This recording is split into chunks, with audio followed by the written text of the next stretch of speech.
No Laughing Matter. Written by Chris Jacques. Illustrated by Lynn Willy. Oxford University Press. Chapter 1. Marion started to cross the street. A delivery van braked hard and hooted. The driver shouted, "Where do you think you're going?"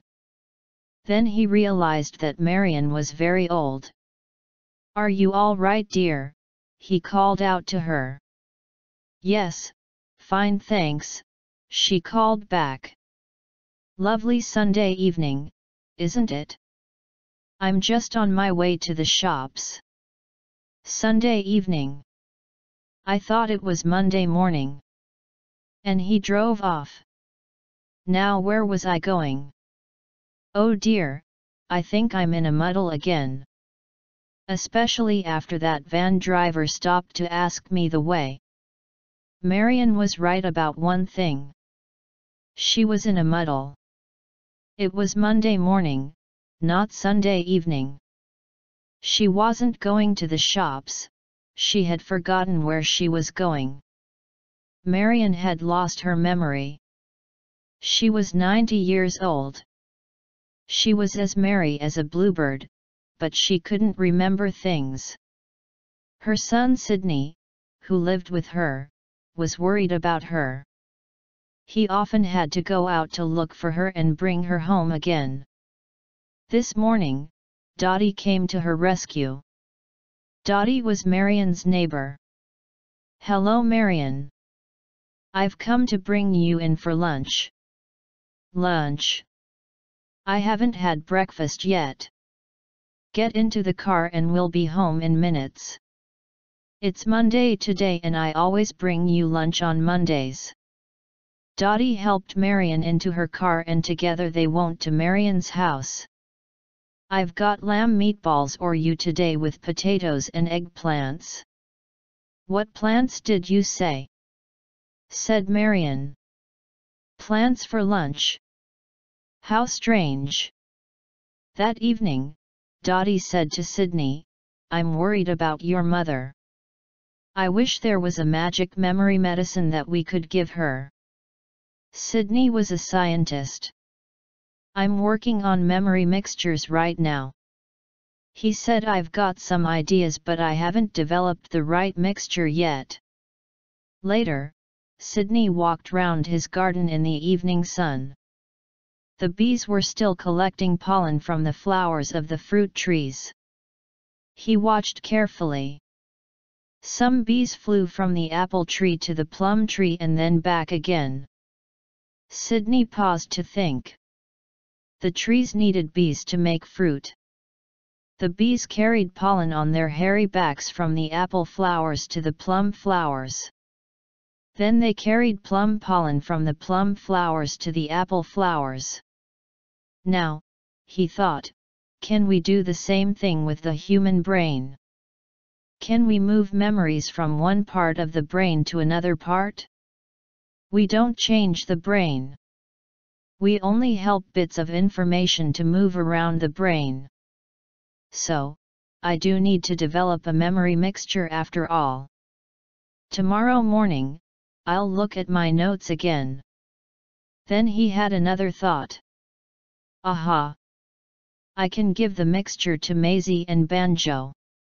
I wonder if they will like it. I wonder what it will do to them. Chapter 2. A week later, Sidney walked into his laboratory early in the morning. He was whistling happily. His lab assistant, Alec, was already there. "Morning, Alec. How are Maisie and Banjo today?" "They seem fine." "Good. I've prepared some memory mixture to give them. It may improve their memory. Now let's do the experiment." Maisie was a parrot and Banjo was a chimp. They were both clever animals and could do different kinds of tricks.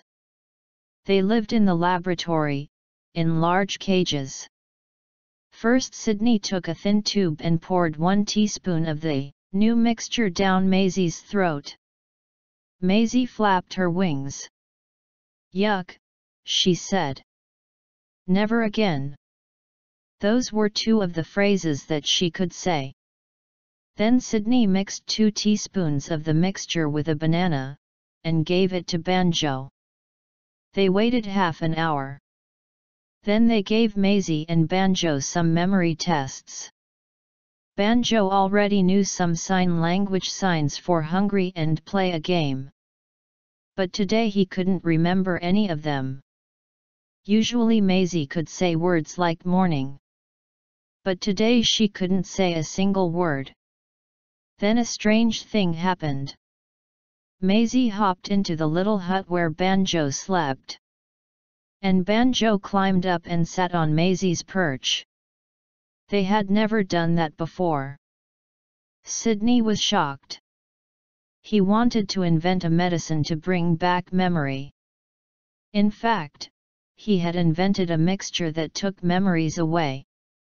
He had made a mistake in the recipe. "I'm worried, Alec," said Sydney. "Perhaps they'll never remember anything again." Oh no. By the end of the day, they understood the problem. The mixture took away the animal's memory, but only for 2 hours. "Phew! That was lucky," said Sydney. "I was getting really worried. I shall have to change the recipe. I'm glad we didn't experiment with humans." "Perhaps it doesn't affect humans in the same way," said Alec. "I'm not going to try that," said Sydney. He handed the bottle of memory mixture to Alec. "Put a label on it and write 'danger.' Then lock it in the poisons cupboard. We must not let it out of the laboratory. What will happen if humans drink it? It might cause a disaster. I'm going home now. See you tomorrow, Alec." After Sydney had left, the word disaster ran round inside Alec's head. Alec had played some tricks when he was a young boy at school. Alec took the key for the poisons cupboard and unlocked it. Very carefully he took out the bottle of memory mixture. Then he made a mixture of sugar and hot water. He left this syrup to cool in the pan. Then he took an empty spray can. Into the bottom he poured the memory mixture. Then he filled the spray can with gas and fitted a safety cap on top. Finally he filled the empty medicine bottle with the sugar syrup, put it back in the poisons cupboard and locked it. Next he searched in the equipment cupboard and found a very thick face mask. "If I wear this face mask while I am spraying, I will not breathe any of the spray." He put the face mask and spray can in his bag. As he left work, he smiled to himself. "I wonder what the spray can will do." The next day, he planned to find out. Chapter 3. The next morning was bright and sunny. Alec woke up early. Today was a special day. It was his day off for disasters. Just after 9 o'clock, he rang his boss Sydney. "I'm sorry, I can't come into work today, sir. I've got a bad headache, so I'm going to stay in bed. With luck, I'll be okay tomorrow." He knew this was wrong, but Alec had a naughty side to his character. Then he packed his shoulder bag. He put in a bottle of water, a map of the town, the face mask, a cook's white coat and cap, a cleaner's blue coat and cap, and finally, the spray can filled with memory mixture. He had put a new label on the can, which now said fresh air. Alec was ready. First he went to the primary school. "I don't think that anyone will know me here," he thought. As bold as a lion, he walked through the entrance and followed the sign for the canteen. "When the children come to eat, they will get my nice fresh air as well as their lunch," he thought. He walked quickly through the kitchen, spraying as he walked. Luckily, none of the cooks saw him as they were in the storeroom. Then Alec went outside and looked in through the kitchen window. "Will you write today's menu on the board, Clarice?" one cook asked. "I'm not Clarice, I'm Rachel, remember?" "Oh dear. I'll forget my own name next. In fact, I think I have forgotten it." Alec could see that the mixture was working well. Rachel wrote in big letters on the board, "The mulch menu." All the letters for lunch menu were in the wrong order. Then she wrote state po instead of potatoes, grubser instead of burgers and mice-acre instead of ice cream. Oh, what a disaster! All the cooks had forgotten how to cook. Clarice put the ice cream into boiling water for half an hour. It bubbled up and flowed all over the stove. Mike took some potatoes from the storeroom. He put them in egg cups, so that they looked like hard-boiled eggs. Rachel put the burgers in a frying pan, without any oil. Then she forgot that she was cooking. She went away and read her newspaper for half an hour. The burgers went black and smoke filled the kitchen. Finally the school secretary came in to see if there was a fire. There was just enough memory mixture in the kitchen to affect her. "Now what did I come in here for?" she wondered. Later, when the air was clear, the head walked into the canteen. What on earth is going on, she wondered. Have the cooks gone crazy? The lunch is black and the children will have to eat sandwiches. Even worse. The school secretary is walking around like a chicken without a head. Alec was very pleased with his first disaster. He shook the spray can, and it felt more than half full. There will be plenty for my next trick. Before he walked out of the school grounds, Alec changed uniforms. He put on the cleaner's blue coat and cap. Then, smiling to himself, he set off for his next disaster. Chapter 4. It was now around midday. Alec walked a short way. Soon he could see some buses. "Aha," he said. "The bus garage. The buses are all lined up neatly now, but where will they end up this evening?" Alec asked where the driver's canteen was. Before entering, he looked in through the window. A dozen drivers were finishing their lunch break. Others were getting ready for the afternoon journeys. Alec walked into the canteen, then walked up and down with the spray can, calling out, "Air freshener! Air freshener! Make the canteen smell lovely." Then he quickly walked out again and went round the corner to the park. Alec watched the number 11 bus come out of the garage. Today it turned right instead of left. "Aha! The gas is still working," he said to himself. The driver was going towards the countryside. "Oh dear," thought Alec. "Those roads are very narrow and there are some low bridges. I wonder what will happen." Meanwhile, the number 52 bus set off. Alec got on at the first bus stop. The driver picked up 5 groups of shoppers. But then he changed his route. Instead of driving to the city center and the shops, he drove towards the seaside. All the passengers cried out, "Where are you taking us? You're going the wrong way." But the driver called out, "I'm taking you to the seaside." Alec decided to stay on the bus and he listened to the passengers. "Do you think he's a new driver?" "I'm sure he isn't. I recognized him when got on. He can't be the right driver." He's not stopping at any of the bus stops. Do you think he's fallen ill? I don't think so. He's taken off his jacket and he's whistling. Meanwhile, the number 11 was driving farther into the country. Alec read about this in the newspaper the next day. The driver clearly liked adventures. When they came to a small road, or a track, he took it. Once he turned in through a gate, drove across a grass field and out into the lane on the other side. By this time, the number 52 had reached the seaside. One passenger said, "It's nice getting a free trip to the seaside, but I can't do my shopping here." The driver drove slowly along the sea walls so that everyone could enjoy the view of the sea. The sea was far out, so there was a wide sandy beach.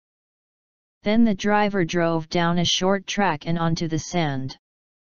"Where are you taking us?" cried one of the passengers. "I said I'm taking you to the sea, so I'll take you there." "Hold tight," he cried. He drove over the sand. When they came to a stream of sea water, the bus wheels became stuck in the sand. "We're stuck," cried a passenger. "This is the end of the trip," called out the driver. "I'll change. There will be another bus coming along soon." Alec looked at his watch. He hoped that they would send a rescue bus soon. He had to be back in the city in 4 hours' time for his next trick, the biggest one of all. Chapter 5. Alec was enjoying his day. "I think my next experiment should be in front of more people.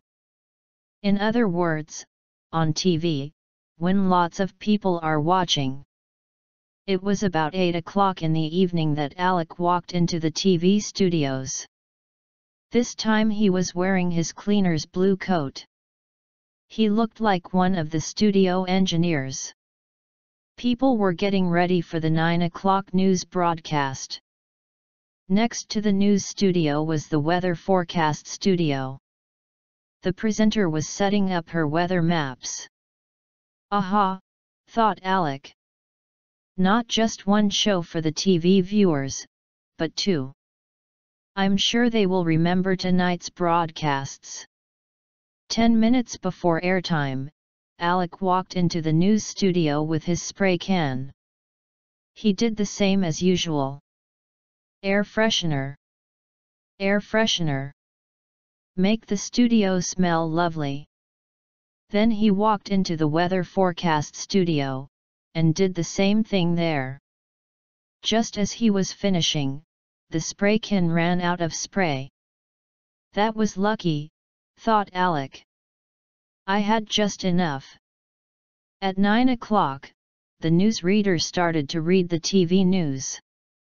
After the first sentence, he said, "Gosh, it's hot in here," and took off his jacket. After another sentence, he said, "I think it's extremely hot in here," and took off his tie. "I'm sorry I haven't got any news for you. Has anything exciting happened recently?" "I don't remember anything." At this moment, the producer walked up to the newsreader's desk. "Come with me, we'll get out of these hot TV lights."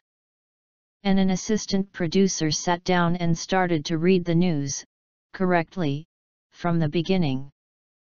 The studio team began to relax after the first disaster.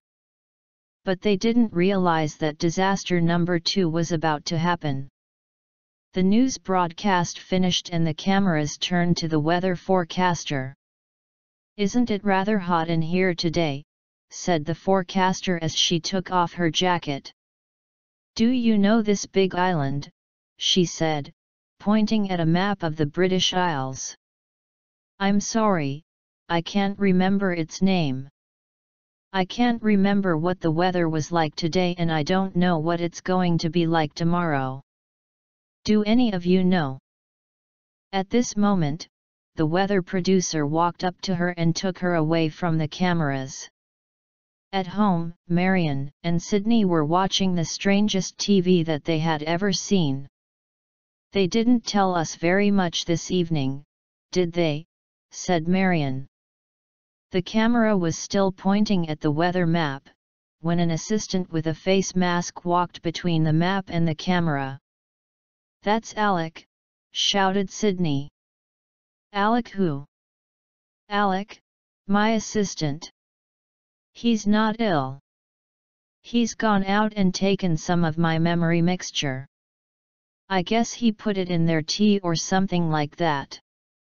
Sydney reached out his hand for the phone. After a moment, he spoke. "Police, please. As quick as you can." Chapter 6.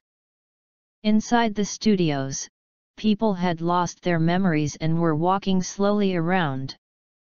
There were some strange conversations. "Who are you?" "I don't know." "Who are you?" "Do you work here?" "Is this the cinema or the swimming pool?" "I don't know." "Weren't you reading the news this evening?" "I don't remember." "Was I?" 2 police cars arrived and the officers ran into the building. They breathed the air in the studios and immediately forgot everything. When the fire service arrived, Sydney was at the main entrance. "Don't go into the building. The air will make you forget everything." "Is it poison gas?" "No, it's not dangerous, but you forget everything for 2 hours. You must use your breathing equipment." The fire officers put their air tanks on their backs and put on their face masks. "In we go," said the chief. After a few minutes, they brought out the engineers, the cameramen, and also the police. They advised them to sit down quietly until they got their memories back. Alec had taken off his face mask and was walking towards the gates. Then he felt a hand on his shoulder. "What trick are you playing?" It was Sydney and he was very, very angry.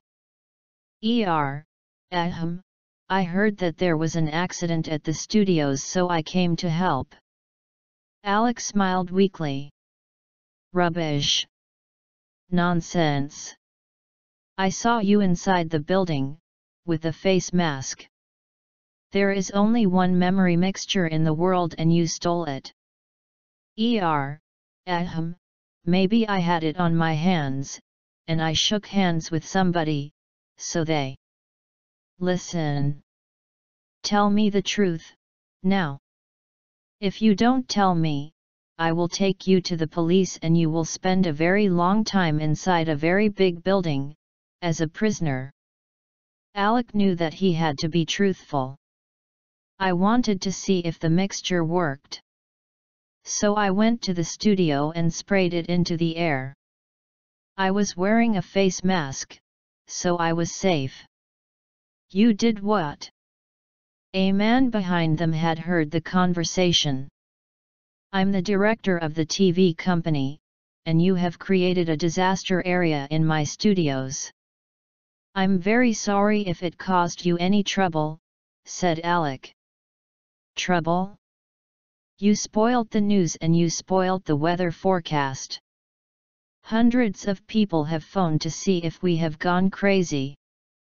All our workers have forgotten their names and their jobs. They don't know where they are or who they are or where they live. Yes, you have caused a lot of trouble," he shouted. "I'm very sorry," said Alec. "It was just a silly trick. You see, I wanted to do an experiment with humans. I'm very sorry I caused so much trouble." "Gosh! What excitements," said Sydney to himself, as he drove away in his car. Instead of going home, he drove to his laboratory. It's powerful and it works, but it does the opposite. In his laboratory, he worked very late, with his computer and calculator. Now, if I change these parts of the recipe. Chapter 7. I've found the mistake, Sydney said to Alec 3 days later. Sydney had given him one more chance. If you play tricks again, you lose your job. So Alec promised to behave, never took another day off work and never played tricks again. We can do another experiment with Maisie and Banjo, said Sydney. So he gave them some of the new mixture. They waited half an hour, then they gave Maisie and Banjo some memory tests. In 20 minutes, Banjo learned 4 new hand signs, including one for banana. Maisie learned 4 new words: nuts, yummy, more and bad boy, Sydney's new name for Alec. Alec, said Sydney in a serious voice. You stole some mixture from me. So now you must help me with this experiment. You must try this medicine. Ahem. Are you sure it's safe? Alec sounded worried. Of course it's safe. You'll either remember everything or nothing. If I forget everything, will you drive me home? Of course I will. Relax.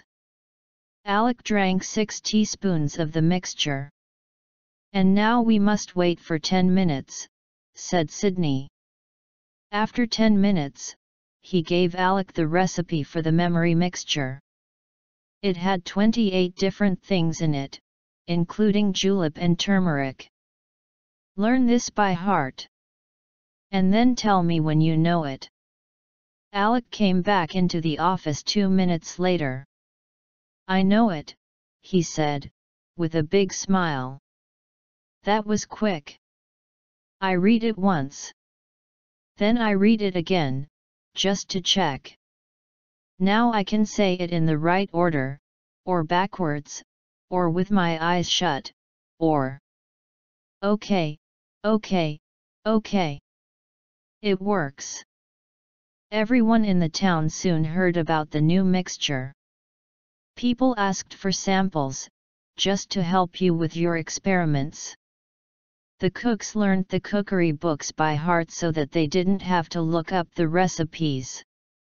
The primary school children learned all the poems in their book and recited them all. The bus drivers learned the top 10 songs, and sang them as they drove. Alec's son learned the football results for 20 years for his favorite football team. Every evening, Sydney's mother told him what she had eaten and drunk. Then she told him word for word what she had read and seen on TV, everything. Sydney was a patient man, but he wanted her to remember a little less. This is no laughing matter, he said to himself. So Sydney went back to his laboratory. He made a new medicine, with 25% of mixture and 75% of water, so it was weaker. Then he said that only people with memory loss could get it from their doctor. 4 years after that, Alec's children asked him, "Tell us the memory story, Dad." "Oh, I don't think I can remember the story," he joked. "Oh yes you can," they cried. And, helped by his wife and children, he told the story again. There was a scientist called Sydney. Now Sydney's mother couldn't remember anything. And together they retold the story.